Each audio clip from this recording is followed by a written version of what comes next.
青云宗，修真界7大仙门之一，每年都有无数少年怀揣修仙梦，踏入这道山门。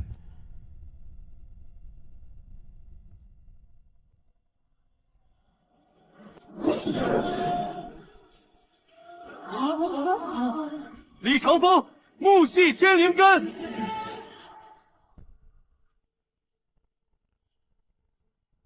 你看队尾那个，一看就是杂灵根，那身衣服怕不是从哪个村子捡来的。这种货色也来修仙，连件像样的衣服都没有，回家种地去吧。沉默。废灵脉，五行俱全，但全部劣等。废灵脉，我长这么大第一次见到废灵脉，居然还敢来青云宗。沉默。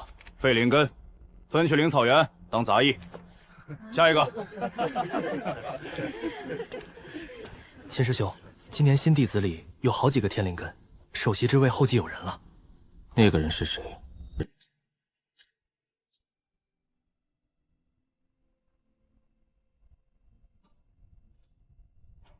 灵草园，杂役也好，从零开始。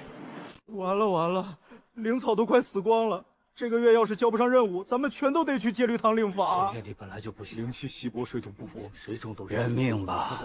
我在这儿了5年，见过的新人来来去去，没一个能翻身的。根腐病，不是因为灵气不够，是灌灌方式错误，水流太大把根部泡烂了。火属性灵草旁种着水属性，五行相种；木属性旁边是金属性，金克木，五行灵草混种不打才怪。只要调整灌灌方式和种植排列，完全可控。新来的别看了。这片地谁来都一样，谁来都救不活。我在这儿待了2年，换了7茬灵草，没有1茬成的。认命吧，省点力气。那就从零开始，让我看看这个世界的底层逻辑到底是什么。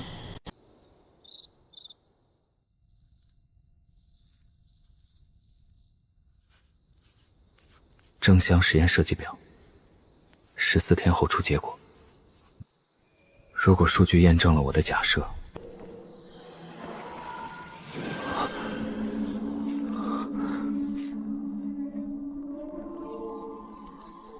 实验还没开始，数据就已经回应了我。他认识我。沉默哥哥，真有趣。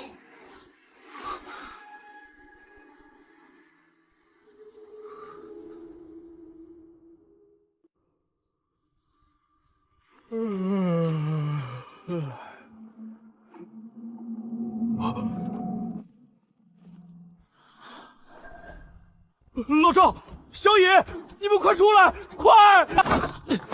大清早的叫什么？我的天！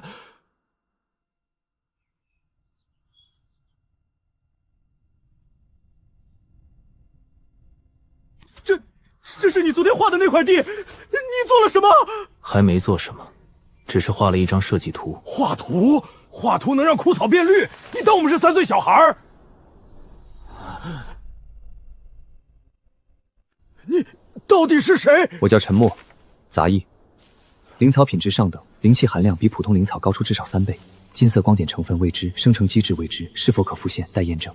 我要重新规划整片灵草园，需要你们帮忙。怎么帮？按照这张图，把所有灵草重新移栽。火属性灵草种在这片区域，水属性在那片，木属性在那片，五行严格分区。灌溉仅用定量滴灌，用主管从山泉匀水控制温度，每天测量并记录灵力浓度和土壤湿度。可是宗门从来没有这么种过。14天我说得出结果，如果失败了，责任我一人承担。我干，反正横竖都是死，不如试试。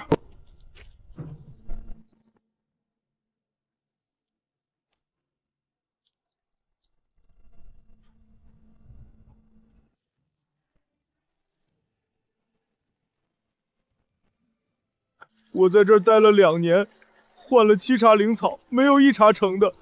他用了14天。我们是不是不用去戒律堂领罚了？他到底用了什么法术？不是法术，是正江试验设计和控制变量法。这个月的灵草又要交不上去了。这是怎么回事？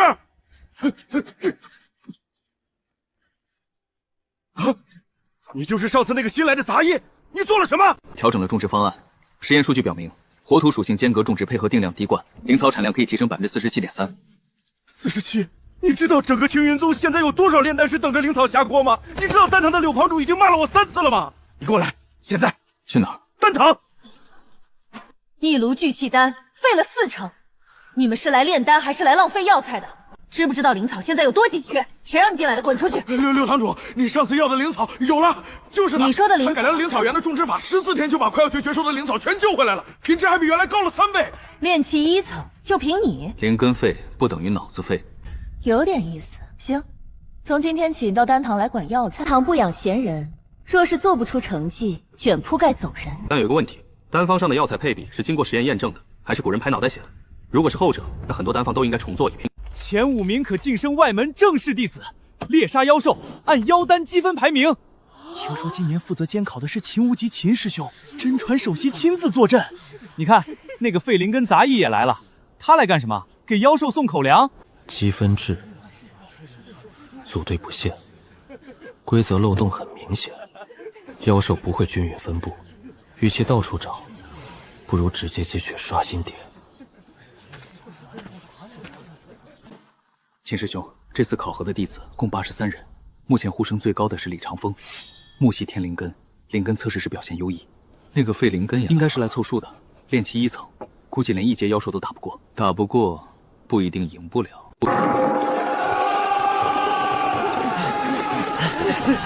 1阶妖兽聚集在水源附近，2阶妖兽在密林深处，3阶妖兽以我现在的修为正面撞上等于送死。最优策略，闭口水源区的主战场绕到密林边缘，那里是2阶妖兽领地的交界处，交界处意味着争夺。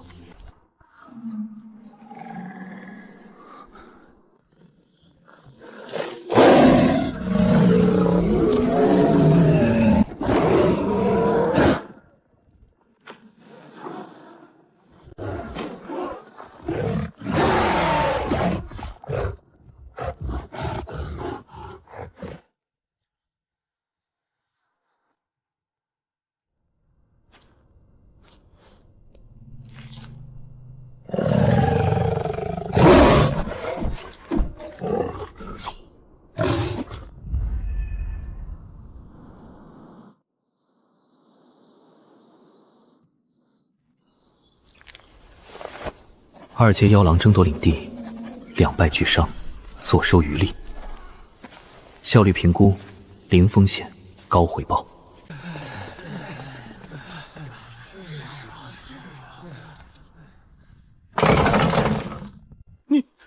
你是怎么做到的？作弊，一定是作弊！他一个炼气1层，怎么可能猎到2阶妖兽？对，他肯定是捡了别人猎的妖丹。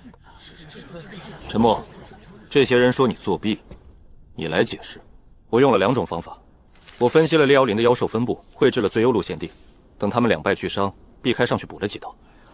坐山观虎斗，孙子兵法说的有趣。废灵根炼气1层，12颗妖丹，你打破了外门考核的历史记录。按照考核规定，你是第1名。沉默。考核第1，晋升外门正式弟子，距离研究天道还有很远。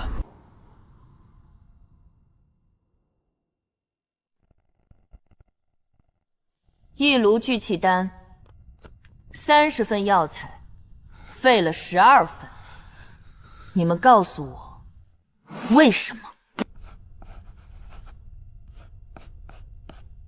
新来的，你画的什么东西？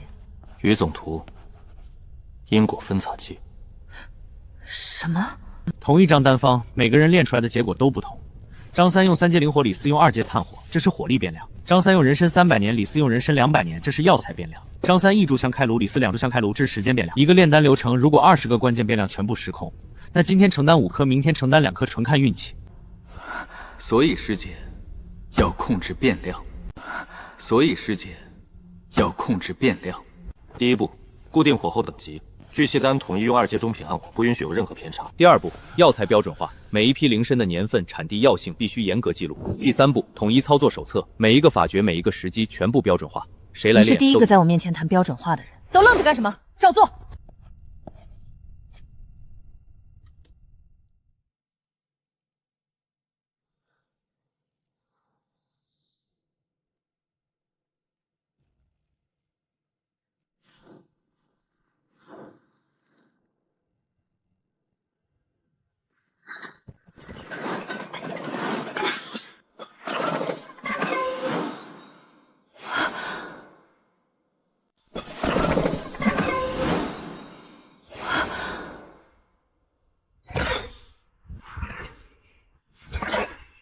了，真的成了10成成单率！沉默师弟是天才，是神！这个男人，他看炼丹像是在看一道数学题，他看丹炉像是在看实验一切。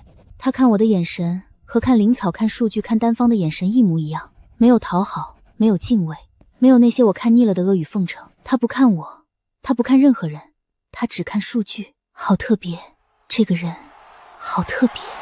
柳师姐是不是脸红了？闭嘴！你想被鞭子抽吗？这次你做得好，丹堂记你一功。不用记功，我想要一个独立的实验丹炉和一个可以自由存出丹堂的许可。你要这些做什么？聚气丹只是最低阶的丹药，我想试试用弱的方法改良高阶丹药会发生什么。另外，我对世界那本上古丹方残卷很感兴趣，里面很多配方逻辑似乎都存在优化空间。好，丹炉给你，残卷也给我一个条件。什么条件？你的实验数据，我要第一手。成交。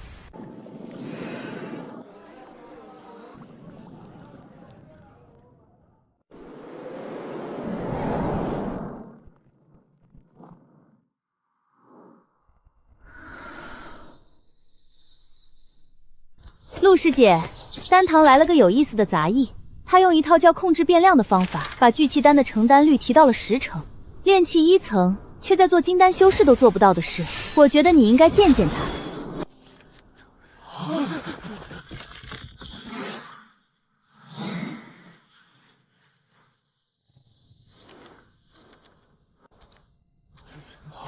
有事？我听说你能用控制变量的方法找到万物的规律。不是万物的规律，是重复性实验中的变量关系。我的本命剑法双天九式，200年来再无寸进，最后一式总是差一线。帮我看看这把剑有没有办法再优化一下。你出剑时，灵力是从丹田直接灌入剑身的，对吗？是。那你在第9式的时候，是不是经常感觉灵力运行滞阻，像是有什么东西堵住了？你怎么知道？有测试过不同灵力运行路线下的剑速差异吗？有记录过每一次出剑手腕角度偏差值吗？没有。200年就是问题所在，但剑法不是悟出来的，是测试出来的。先做几个基础测试，数据会告诉我们问题在哪儿。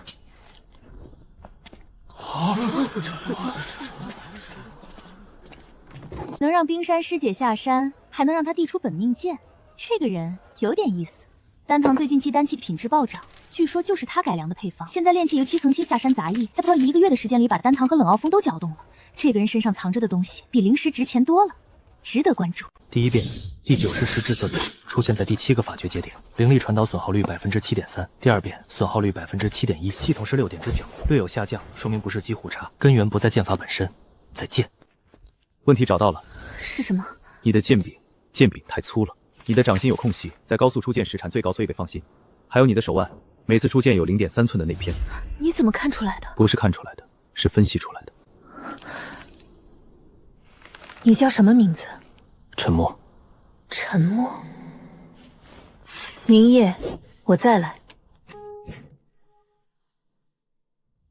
心跳频率微增，原因不明，可能是海拔太高导致的生理反应。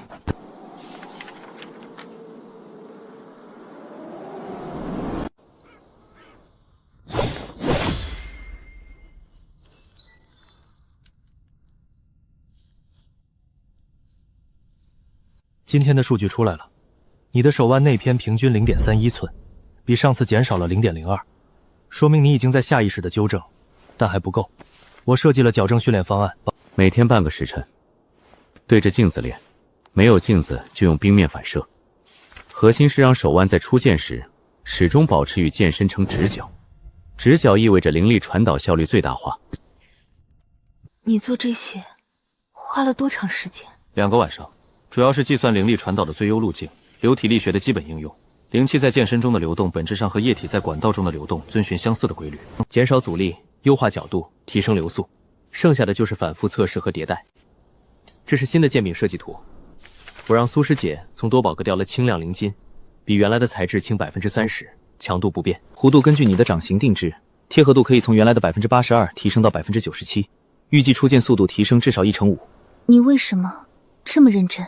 你来找我帮忙，帮忙就要帮到位，这是基本原则。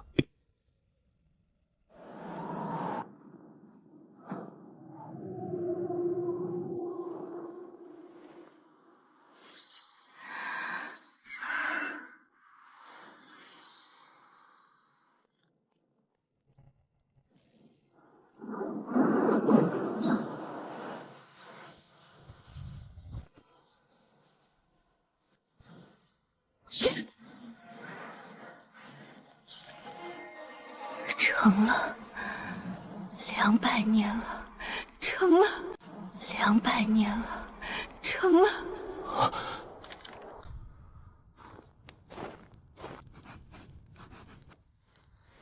你的手很巧。你的耳朵温度升高了大约1.5度，冷傲风上也会发热吗？无事，你可以下山了。明夜再来。实验对象反馈，剑柄改进方案效果显著，第9式已成功突破。实验对象后续行为中出现了2个非典型变量：体温异常升高，主动肢体接触。原因待查，建议继续观察。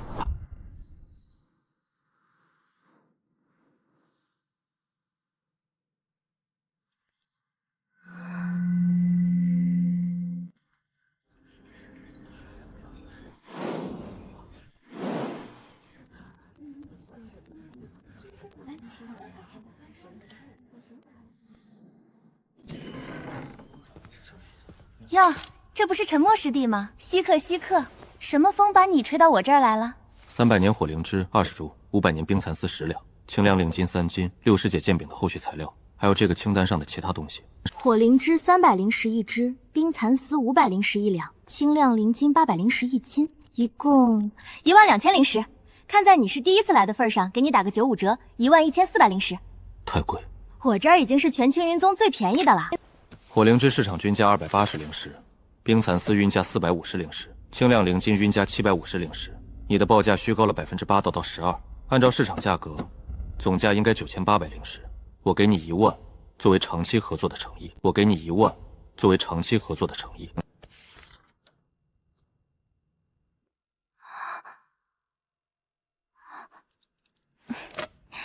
你专门做了市场调研？来之前做了，这是基本的采购流程。有意思。行，1万灵石。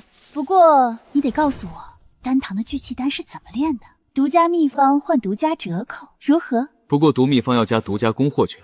你的多宝阁做丹堂唯一的代理商。你一个炼气1层的杂役，不，现在是内门弟子了，跟我谈独家代理？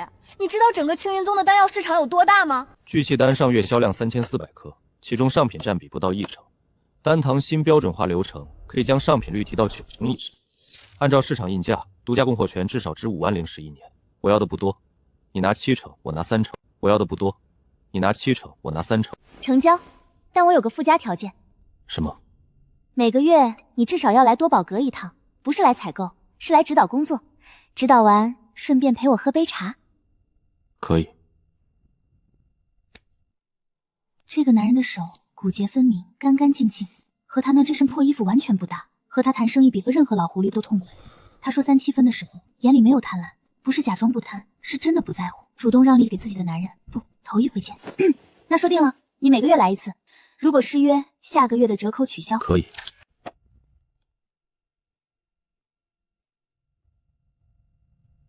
沉默，你那3成利润我会帮你存着，等你需要的时候连本带利还给你。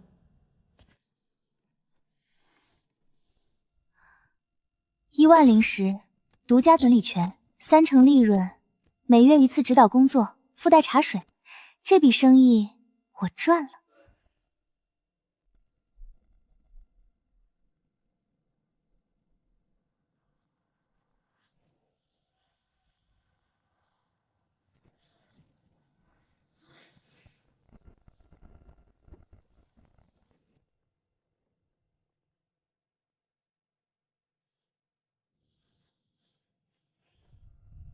刘师姐，干什么？没看我正忙着吗？有东西给你。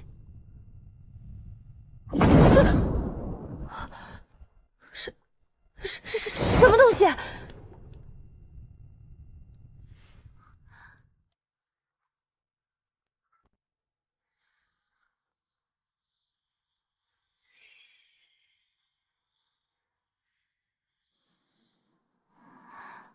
眼睛，眼睛。你这几天眼睛发红，丹炉的火光太强，长期直视会损伤视网膜。镜片可以过滤丹炉强光，还能辅助识别药材的灵力属性。镜腿上的符是我刻的，可以温养眼部经络，缓解疲劳，算是个小工具。试试看。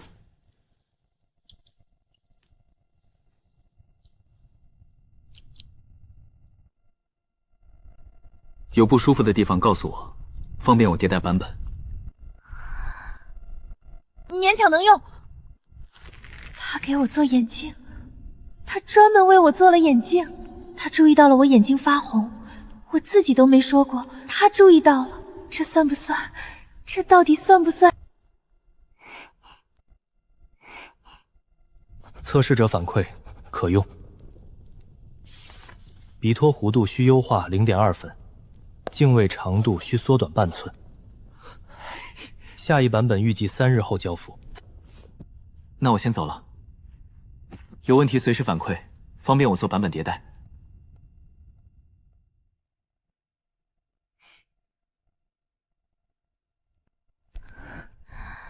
刘师姐是不是脸红了？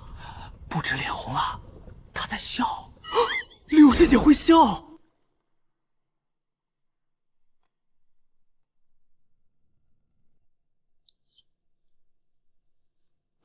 都愣着干什么？继续炼丹。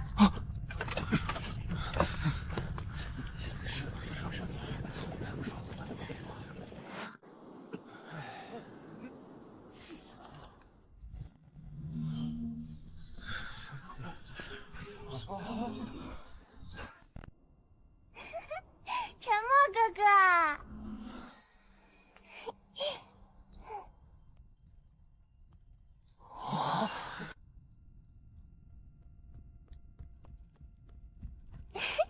沉默哥哥，灵儿好想你呀！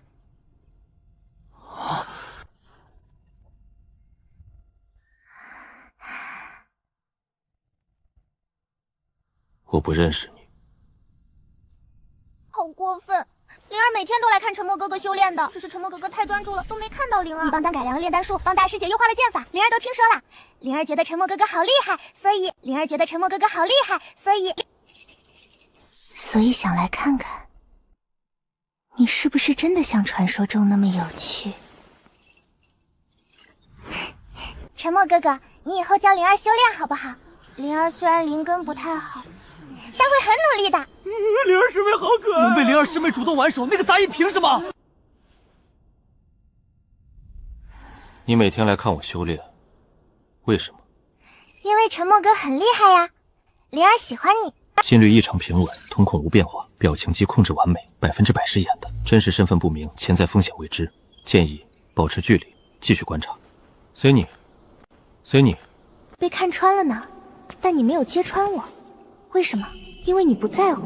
你看我的眼神和你看灵草、看丹方、看数据的眼神一模一样，不是色欲，不是敬畏，不是巴结，是分析，是好奇，是把我当成一个待解的变量。你知道我是演的，但你还是允许我留在你身边，因为你对我产生了研究兴趣。真有趣，真有趣，比我想象的还有趣。沉默哥哥，等等我嘛！灵儿给你带了点心，是灵儿亲手做的。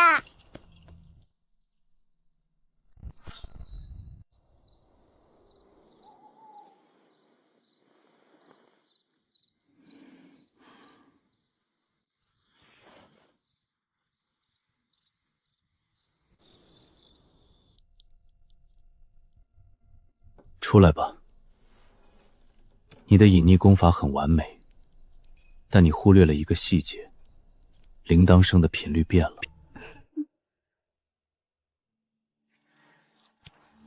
既然被看穿了，那我就不装了，重新认识一下，我叫叶灵儿，天魔宗圣女。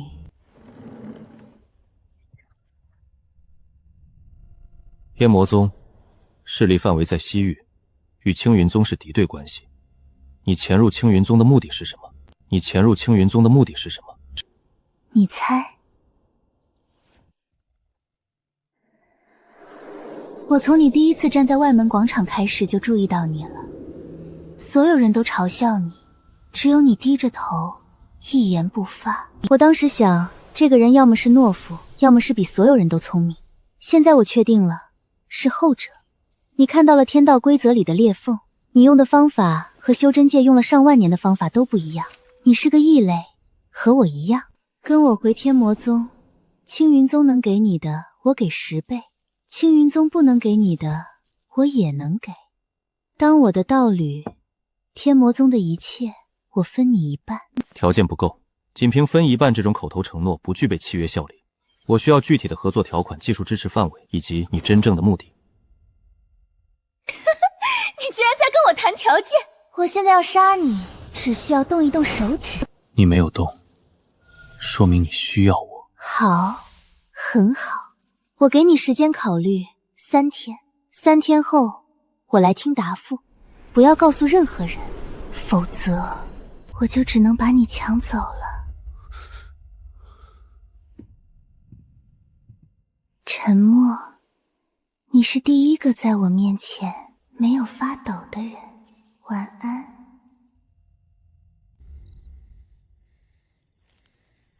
天魔宗圣女，战力差距不可正面突破，最优策略合作谈判，同时准备应急预案。铃兰花瓣变暗速度每小时约2%，预计完全变黑需5小时，与3天期限吻合。他是故意的，他在给我计时。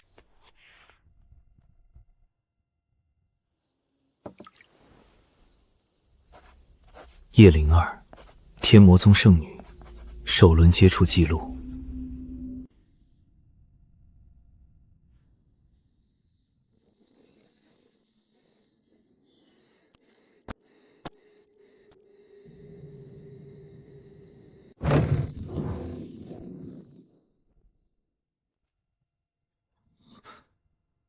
你们怎么都在？看什么看？你整天只知道修炼和做实验，肯定又没吃饭吧？这是顺手做的，不是特意给你做的。我来找你分析剑法。明日大比开幕，第9式还有3处滞色，需要优化。我是来谈正事的。丹堂和多宝阁的联名流水线下个月正式投产，合同需要你签字。顺便，西域新到的灵果酥，你尝尝，帮我评估一下市场潜力。陆师姐，陈默今天累了，你有什么剑法问题，明天再问。明日的剑法，今晚不解决，明日就输了。你卡了200年，差这1天，差。两位师姐别争了，反正陈默要先看我的合同，对吧，陈默？你们3个要不要一起坐下来吃？食物的边际效益递减，这么多东西我一个人吃不完。柳师姐的汤，陆师姐可以尝尝。寒属性体质需要温补。苏师姐的灵果酥，柳师姐可以帮忙评估市场潜力。陆师姐的剑法数据给我，我边吃边看。好了，吃饭，讨论，各自的事务按优先级排序。剑法数据第1，合同第2，汤第3。有异议吗？剑法数据第1，合同第2，汤第3。有异议吗？秦师兄，查到了，陈默的来历很干净，一个偏远小镇的孤儿，没有任何背景，但他的修炼方式、丹堂的标准流程、陆师姐的剑法优化、苏师姐的商业模型，全部出自他手。此人在宗门内的影响力正在快速增长。他开始聚拢人了。明天的宗门大比，我要亲自组队，告诉所有人，上界军秦无极破例参赛，目标只有一个，让陈默在第1轮就出局。我就是要让所有人看到，天赋才是唯一的答案。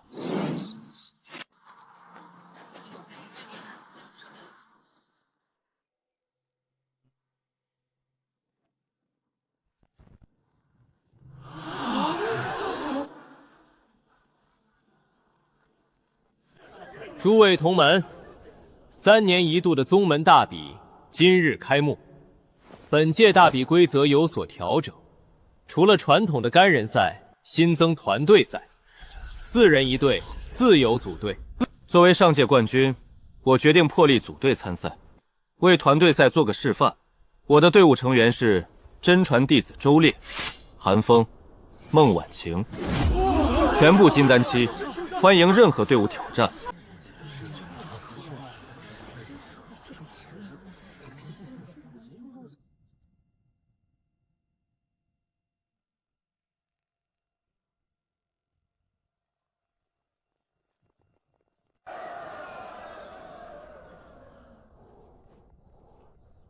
陈默，听说你在丹堂搞了不少改革。你来青云宗不到2个月，已经聚拢了丹堂、冷傲峰和多宝阁的力量。这不是建议，这是布局。你知道你的弱点是什么吗？你太依赖数据。你说完了。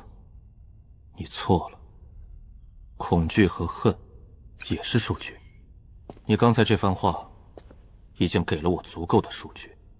你怕我，你怕的不是我的实力，是我不受你的规则约束。你的规则是天赋至上，我的规则是数据至上。秦师兄，他不过一个练气期的杂役。他不是杂役，他是一个需要被认真对待的对手。告诉周烈，团队赛不准留手。此乃上古困仙阵的残阵。入阵者需在1个时辰内破解阵法，找到阵眼并击碎，限时2个时辰。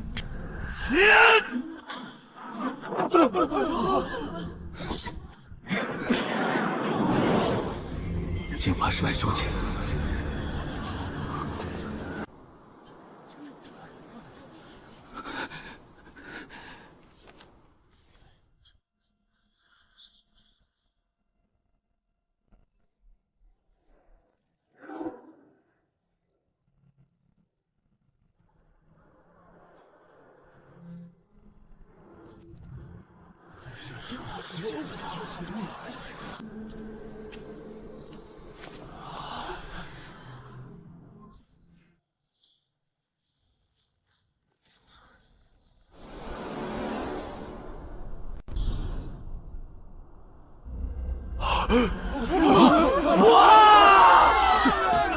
这怎么可能？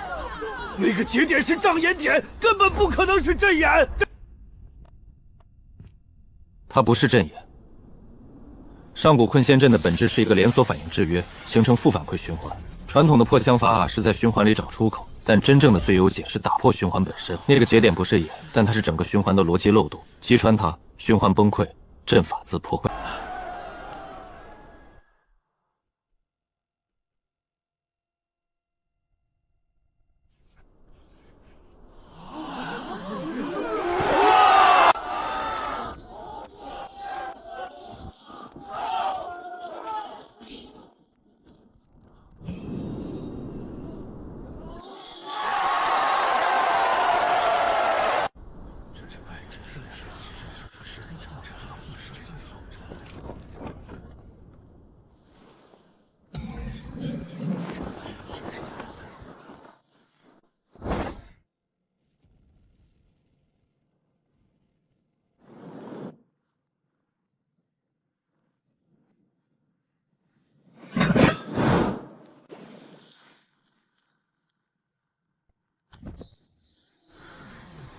柳如烟，上品还魂丹，成丹率10成，暂列第1。我可是严格按照你的标准化流程做的，要是没拿第1，你得负责。放心，会拿的。放心，会拿的。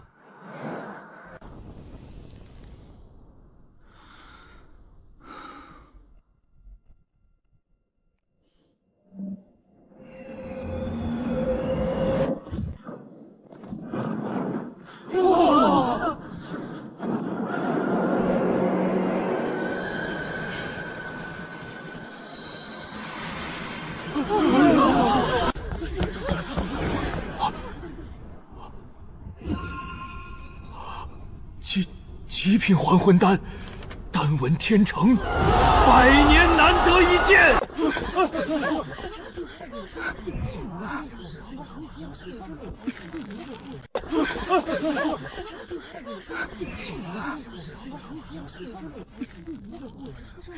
好你个陈默，连师姐都不让着，回去再找你算账。你那套流程是 V2.0， 我自己用的是 V3.5 内测版。你把最好的版本留给自己。V3.5 还不稳定，有23%的炸炉概率，我自己能做风险控制，但不敢让你试。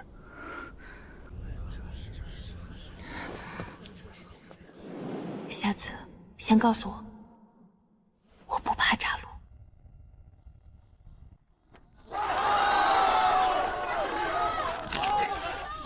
秦师兄，我们却丝毫不敢进丹旗，丹道上被一个炼气期碾压了。秦师兄，下一场剑道不用，剑道有陆清寒在，你们赢不了，那才是我们的战场。你的任务是确保他们的积分在团队赛之前不要超过我们，如果做不到，那就确保他们进不了团队赛。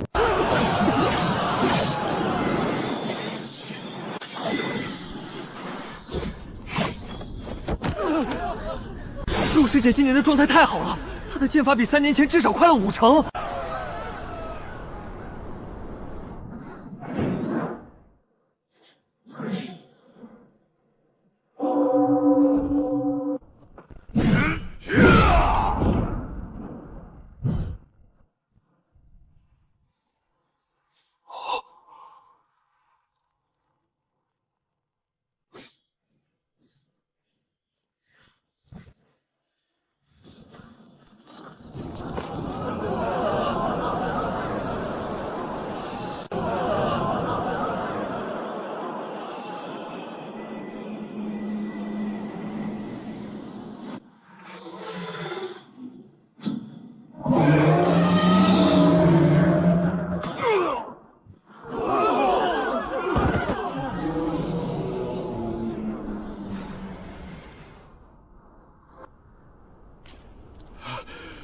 冠军陆清寒第9式完全施展，史无前例，青云宗剑道大比新纪录。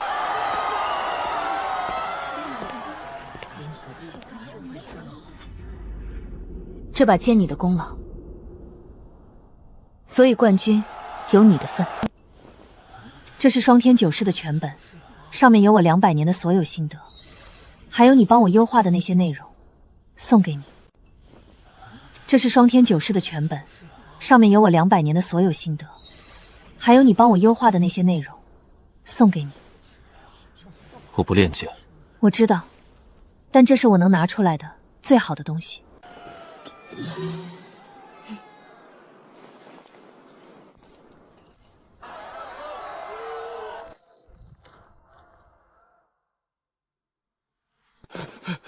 秦师兄，他的第9式以前不是这样的，是陈默帮他优化的。他一个练气期怎么能……够了，单人赛结束了，团队赛让所有人知道，天赋的差距不是靠优化就能弥补的。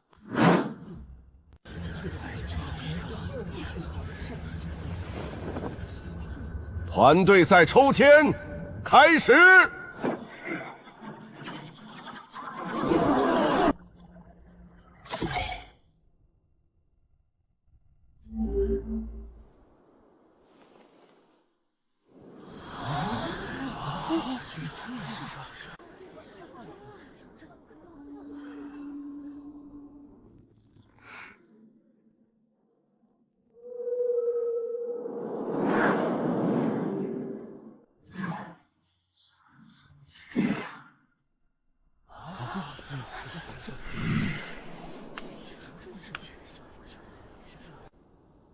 团队赛的积分规则很简单，击杀1阶妖兽1分，2阶3分，3阶10分，4阶50分。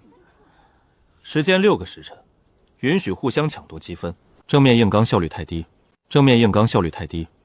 我的方案：柳师姐用群体增益丹药提升全队属性，陆师姐负责主攻4阶妖兽，苏师姐用法器陷阱控场，我负责分析妖兽分布和最优路线。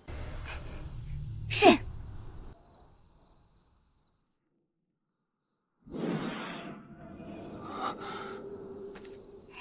陈默哥哥的团队很强呢，灵儿好羡慕。这个地方不要去。为什么？因为那里有一只5阶妖兽，被封印了上千年。秦无极知道那里有什么。如果他在赛场上把你们逼进那个区域，不要进去，哪怕弃权。沉默哥哥，如果有一天灵儿做了让你讨厌的事，你会不会不要灵儿了？那要看是什么事。如果是原则性问题，我会纠正你；如果只是立场问题，立场是可以分析的。你真是一点都不会哄人，但这就是你。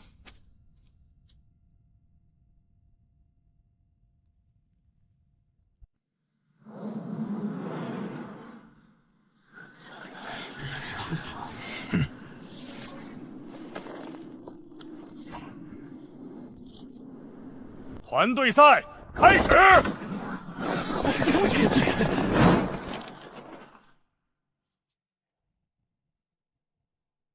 走，第一条路线。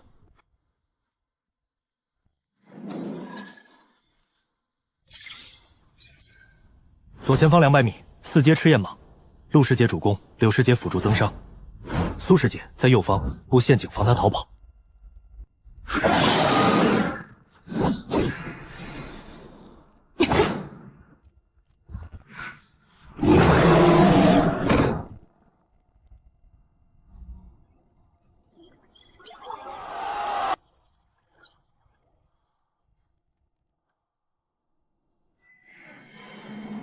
不要去。路线调整，绕开未知区域，走备选路线 B。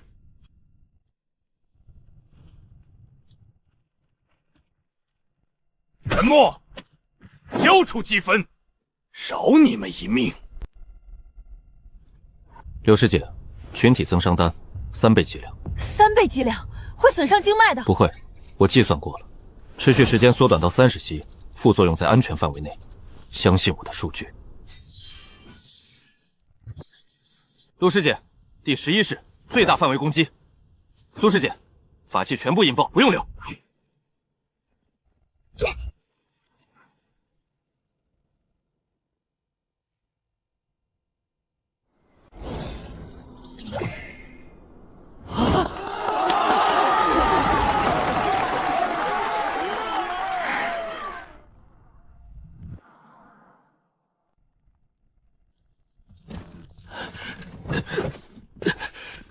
秦师兄，我按你说的，试图把他们逼进那片区域，但他们绕开了，他们知道那里有什么。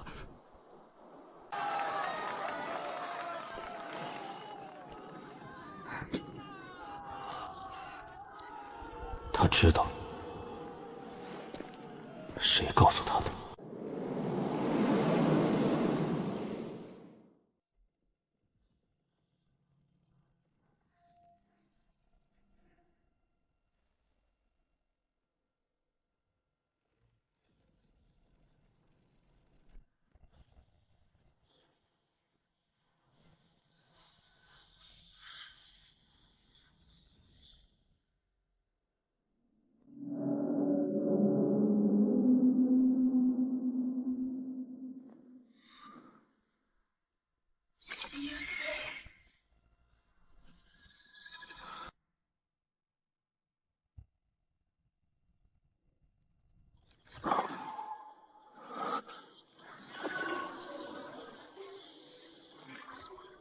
后继者，你好，我是天道系统的旧师之一，你可以叫我初。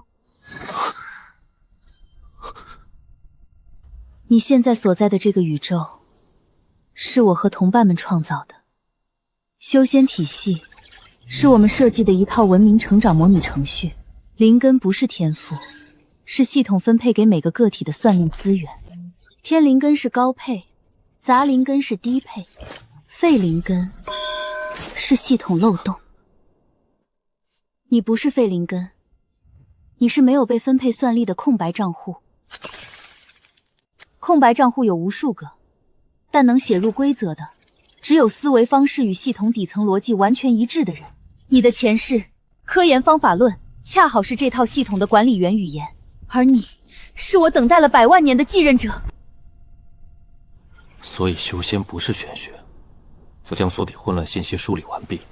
天道是一套系统，而我前世的科研思维，你需要我做什么？权限越高，需要承载的系统负荷越大。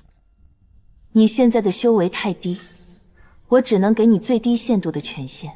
在你突破金丹期之前，你只能做一件事：看到。当你突破金丹时，你将获得初级管理权限；当你突破元婴时，可以修改天道规则；当你突破化神时，你将获得完整的管理员权限，可以重新编排整个天道。到那时，但我的时间不多了，封印在削弱。我长话短说，天道系统有3层防火墙，天道系统有3层防火墙，第2层是因果律，第2层是灵气循环，万物生长，第3层天外之界。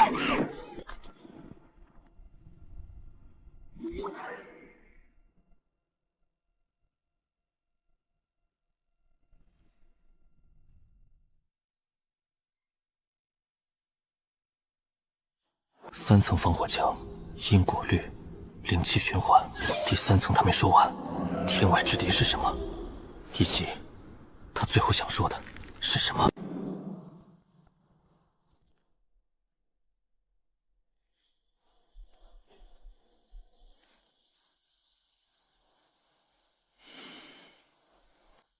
你在里面看到了什么？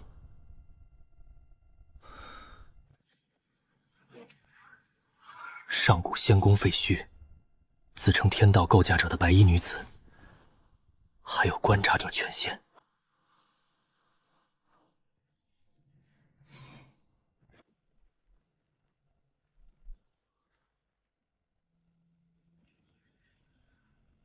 这不是青云宗的东西，也不属于任何宗门。我加固了封印，从现在起，除非你自己愿意，否则没有人能强迫你再进去，包括我在内。沉默，你愿意接受这份传承吗？这不是宗门任务，这是你自己的选择。我愿意。那就证明给我看，初级管理权限在你突破金丹之前，你打算怎么用？先做3件事。第一，用观察者权分析灵气分布，找到青云宗方圆100里内灵气流失的原因。第二，用权限查看护山大阵的底层构建，它的防御效率只有设计时的6化。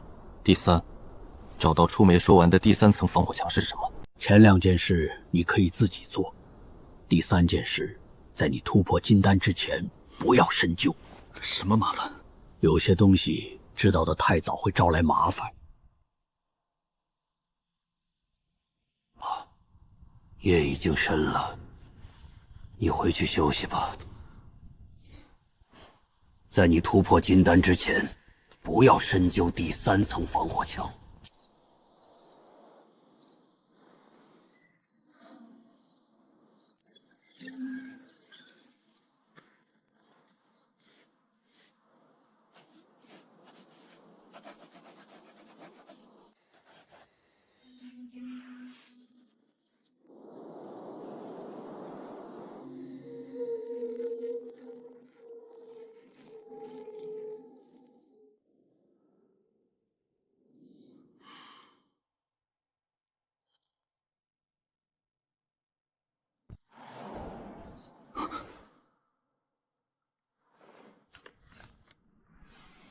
是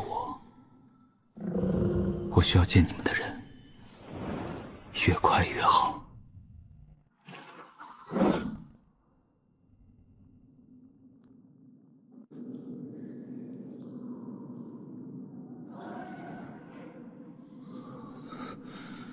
真传首席主动联系我们，倒是稀奇。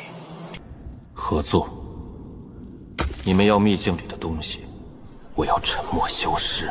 一个废灵根的杂役，值得你这么认真？有意思。条件？你们的大军压境，以要人为主。我会在大殿上当众主张交出沉默。如果宗门不同意，你们就打，打到他们同意为止。无论哪种结果，他都不会再站在我面前。你比我想象的要狠。成交，3个月后见。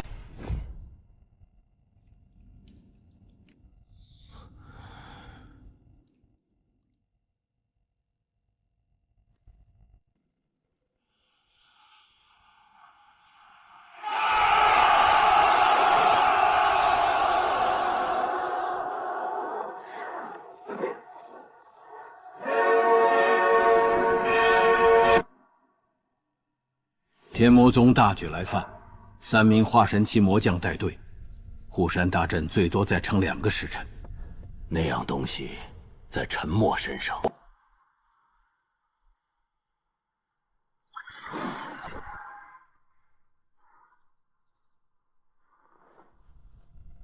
交出陈默，天魔宗要的是他身上的秘境传承。交出去，宗门可保平安。你说什么？他是丹堂的人！你确定交出陈默之后，他们就会退兵？陈默，你有何对策？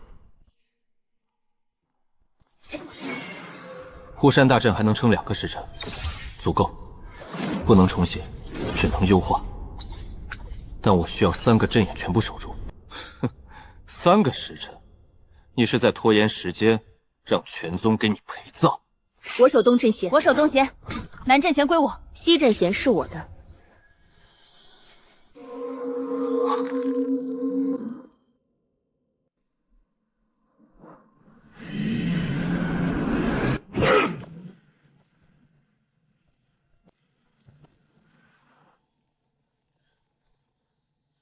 护山大阵底层构建共36000行符文，冗余循环占了12000行，删除。灵力调度算法过于简陋，只能均匀分配，重写。反击模块缺失，添加。将核心防御算法从均匀分布改为动态集中，哪里受到攻击，灵力就往哪里集中。同等灵力消耗下，防御力提升3倍。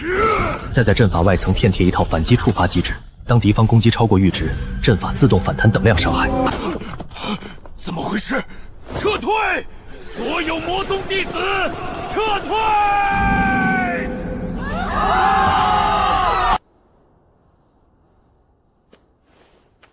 这次进攻是我父亲下的命令，我没有参与，但也没有阻止，因为我是天魔宗的圣女，因为那是我的父亲。天魔令可以号令此次进攻的所有魔宗弟子，我不想看到你受伤，也不想看到那些对你好的人受伤。我知道你不会选我，但你不能死，你还没有解析完天道，你还没有完成你的实验，你还没有……灵儿，下次见面，我可能又是坏人了，所以趁现在，记住我这个样子吧。下次见面，我会找到2全的办法。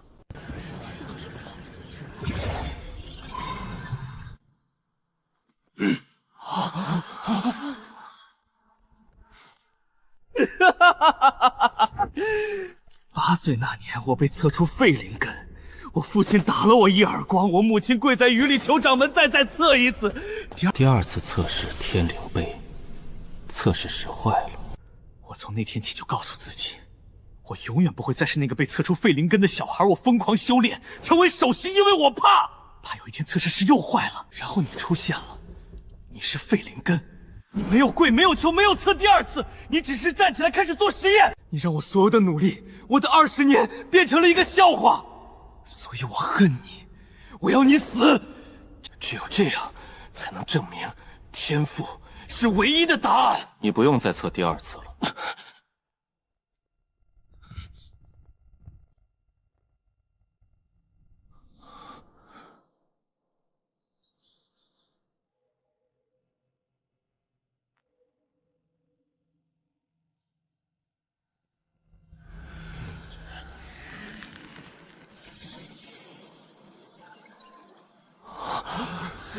此役陈默以炼气之境退化神之敌，非武力之功，乃是智慧之道。今日立陈默为青云宗道子，地位与掌门盆齐，待他日突破化神，即接任掌门之位。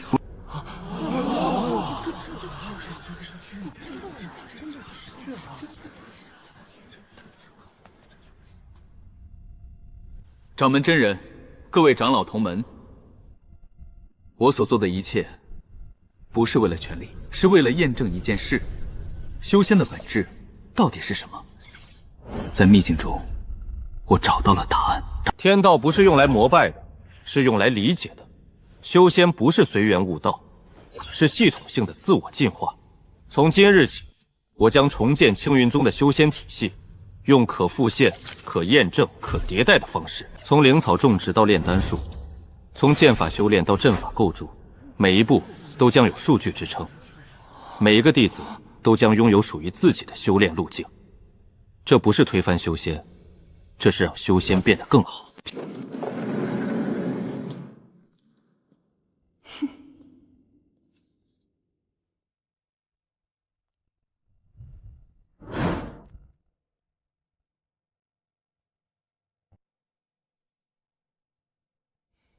走吧，还有3000年要修，别让天道等太久。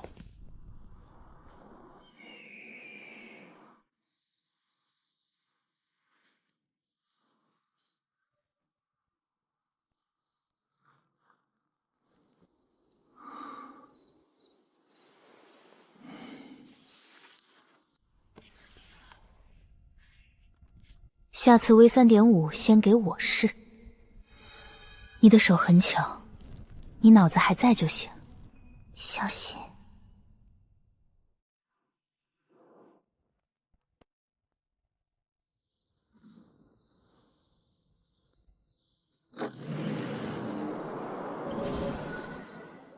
我不是一个人在解这个方程。